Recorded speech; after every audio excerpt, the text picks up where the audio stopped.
الزومبي فيروس كان منتشر في كل المدينة. جاك بسرعة اتصل بعيلته، بس اللي سمعه من الناحية التانية كان مجرد صراخ. حس إن كل حاجة خلصت، لكن فجأة لمح بنت لسه عايشة وما كانش مصدق لما شافها.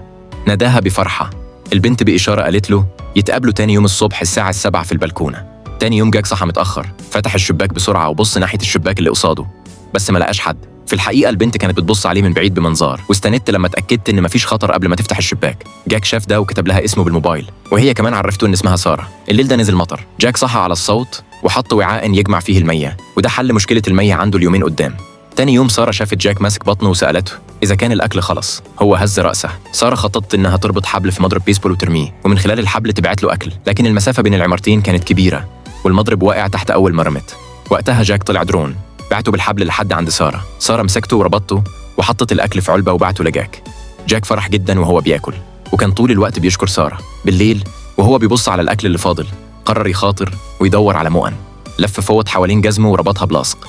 بعدين فتح الباب يشوف إذا في زومبي بره، ولما ما شافش خطر خرج بهدوء. مشي في الكوريدور لحد ما وصل شقة جاره. أول ما فتح الباب شاف راجل بيضان قدامه.